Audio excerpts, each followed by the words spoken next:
Praise the lord. ప్రభుతో ప్రతిదినం అనే యొక్క ఆడియో డివోషన్స్ ద్వారా మిమ్మల్ని కలుసుకున్నటకు నాకు చాలా సంతోషంగా ఉంది.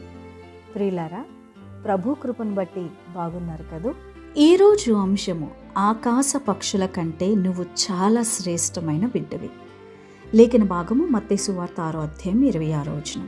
ఆకాశ పక్షులను చూడుడి, అవి విత్తవు, కోయవు, కొట్లలో కూర్చుకునువు, అయినను మీ పరలోకపు తండ్రి వాటిని పోషించుచున్నాడు.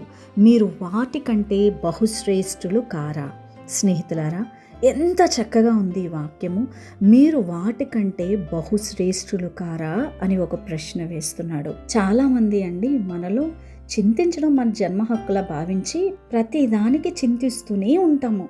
రేపు ఏం జరగబోతుందో, రేపు ఏం తింటామో, రేపు ఎలా ఉంటామో, మనకి రేపొద్దున మన జీవితం ఏంటో, ఇలాగా ఏదో ఒక విషయాన్ని మనం చింతిస్తూనే ఉంటాం. అందుకని వాక్యం సెలవిస్తుంది, ఆకాశ పక్షులట విత్తవు, కోయువట, కొట్లలో కూర్చుకునువు, కానీ దేవుడు వాటిని పోషిస్తున్నాడు. ఎంత చక్కటి ఉదాహరణ దేవుడు మనకి చెప్తా ఉన్నాడు చూడండి.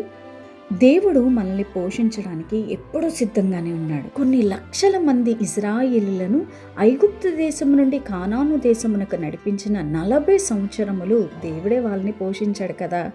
ఆకాశం నుండి ఏం కురిపించారు? మన్నాను కురిపించారు, ఊరేళ్లను రప్పించారు, బండ నుండి నీళ్లను తెప్పించి పగలు మేఘస్తంభంలోను రాత్రి అగ్నిస్తంభంలో ఉంటూ వారిని కంటికి రెప్పలా కాపాడలేదా? స్నేహితులారా, వారు దేవునిచే పోషించబడ్డారు కాబట్టే వారి బట్టలు పాతికెళ్ళలేదట, వారి కాలు వాయలేదట.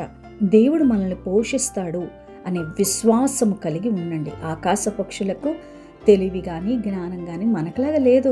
అయినా కానీ అవి దేవుడి మీద ఆధారపడి దేవుడిచ్చే ఆహారాన్ని ఎలా తింటున్నాయో, ఎలా నిరీక్షణ కలిగి ఉంటున్నాయో, అలాగే మనము నిరీక్షణ కలిగి రేపేం జరగబోతుందో నీకు తెలియదు, కానీ దేవునికి తెలుసు కదా.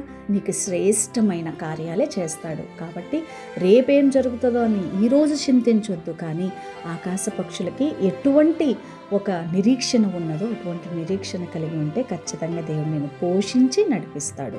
దేవుడటి కృపను అనుగ్రహించును గాక. ఆమేన్. ప్రార్థన.